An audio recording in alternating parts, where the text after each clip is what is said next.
Good afternoon, everybody. How are you? Welcome into Watch Me Wednesday, episode number 130.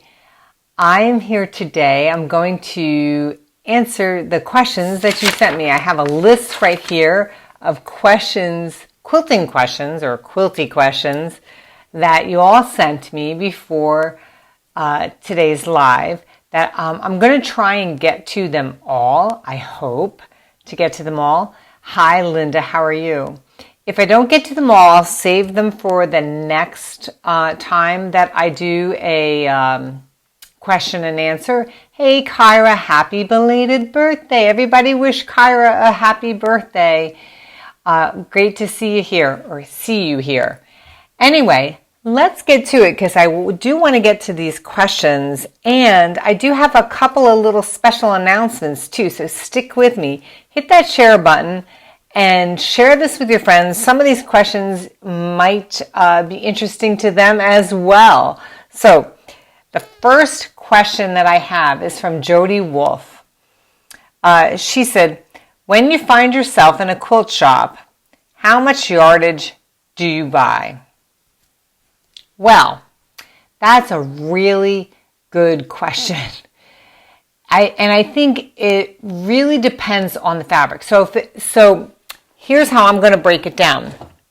If I'm looking just to stock up on a specific type of fabric like black and white, because I do have a black and white stash, and just adding to that stash, typically I do about a half a yard.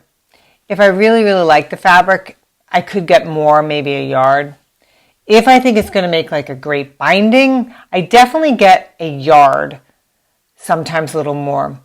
If I'm really unsure as to how I'm going to use it, but I'm so in love with that fabric and think it would make a great backing or something, I'll get maybe 4 yards or more. If I really think it might go on a backing, if it could be a nice background, same thing. But typically you see me walking out of a quilt shop with half yard cuts if it's just going into my stash.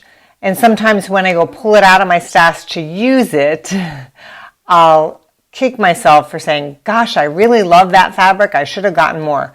But that's how it all works. And fabrics are always changing and we're always getting new fabrics. So I don't really fret too much over that. So again, if I'm just adding to my stash is typically about half yard. If I think it's going to make a good binding, at least a yard. Anything more than that, if you really love it, just get more what you feel that you think it's going to be. If it's going to be a backing, at least get 4 yards. I think the same as with a background fabric. So that's question number 1 from Jody. Thanks for that question, Jody. The next question is from Lisa Huckins. Can you show us how you hand sew your binding on a quilt? I can. So I'm going to turn the camera down, and you're not going to lose me today, I promise. So I brought a little sample here to show you what I'm going to do. And the binding is already sewn on this, but I can demo pretty easy on this. So, and I know that you're all hearing me. So I usually keep with me, and I sit and I bind at nighttime by the TV. I usually keep a little scissors just to cut my thread off the spool.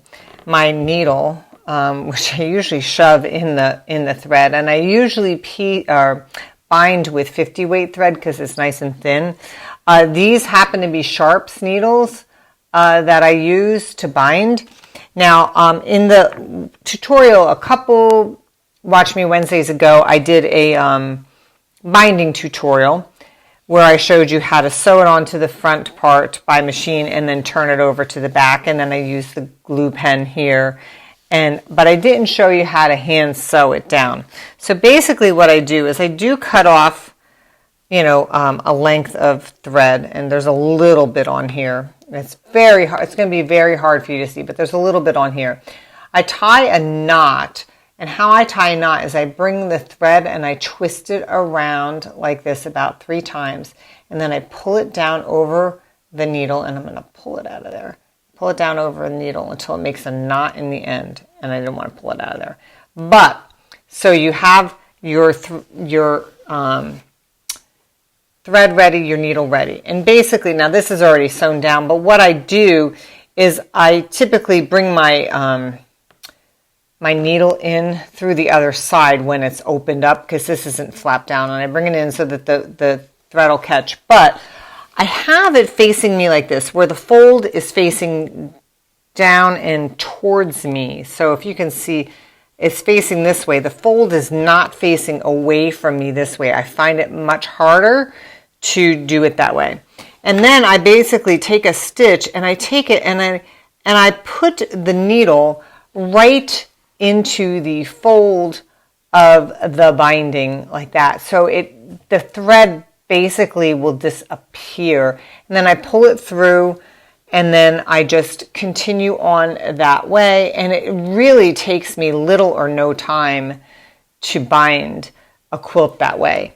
So I hope you could see that. I know it's difficult with the thread being so small and the color being the same too. So that's that one. That was that question from Lisa. Lisa asked that question, yeah. So I'm going to turn the camera back up, and there we go. So the next question is from Elaine Hofarth. Now, Elaine asks, do I pre-wash my batiks, Synthropol or Retain?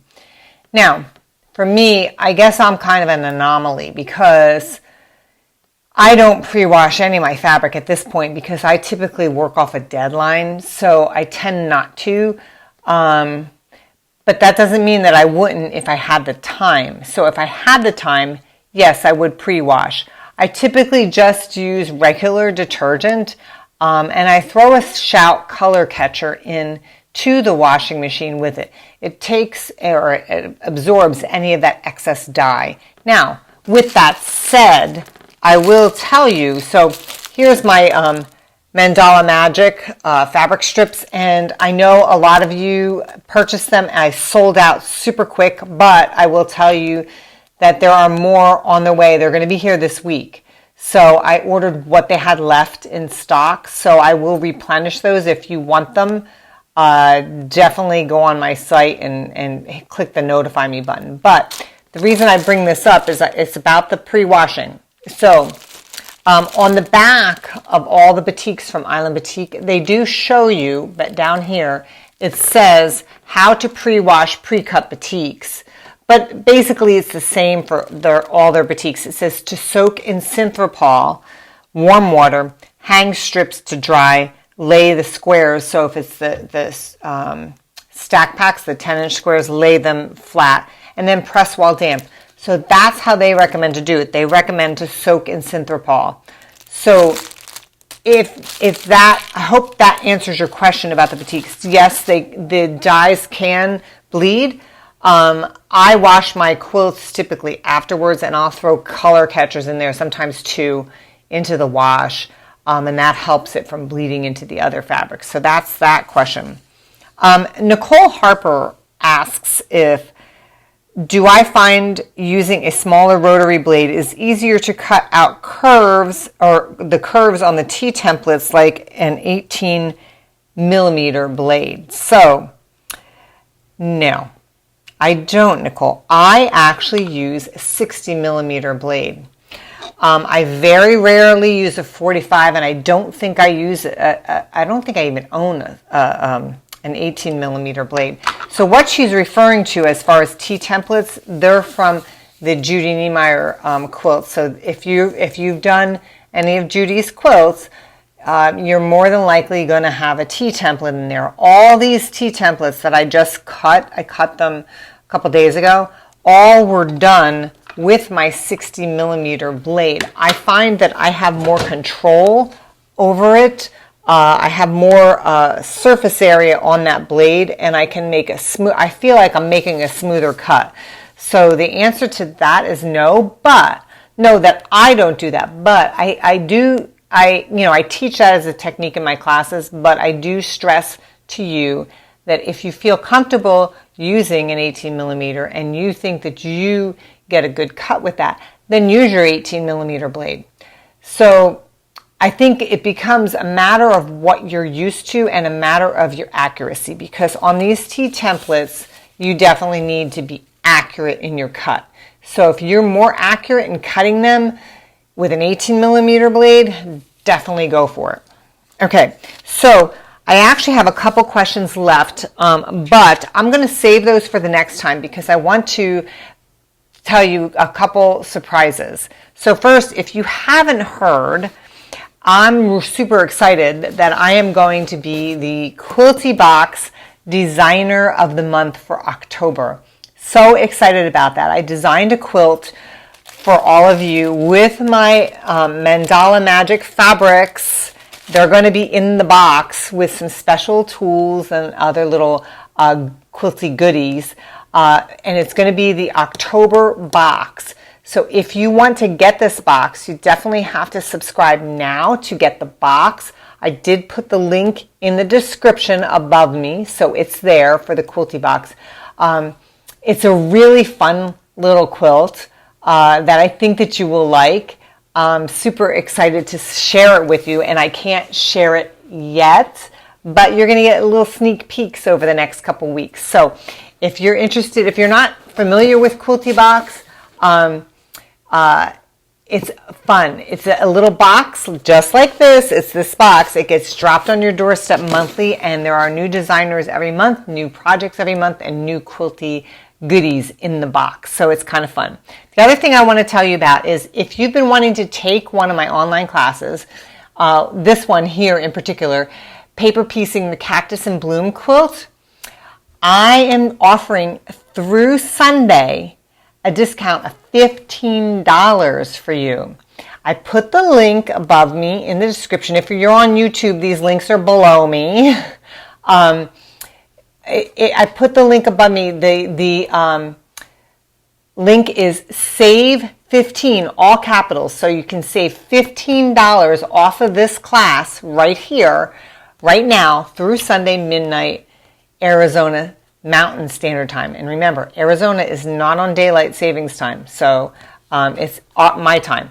Anyway, the link is up there with the code for you too. I hope to see you in my class, and I think a lot of you, I know a lot of you who have done the class, you've made your quilts, you have really enjoyed it. I think you're going to learn a lot of tips and techniques in the class. I hope you really enjoy it. So I hope you take advantage of that discount through Sunday and join me in that class. I think you're going to like it. And I am hopefully, let's cross our fingers.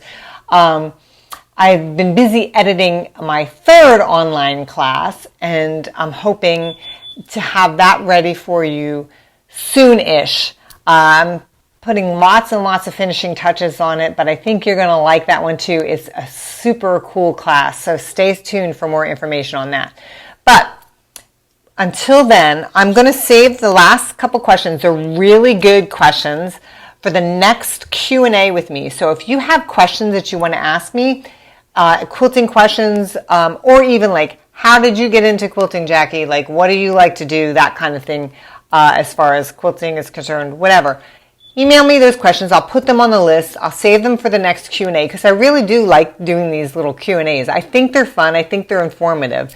So if you have a question, send me in a message, put it in a comment, and I'll put it on the list for next time.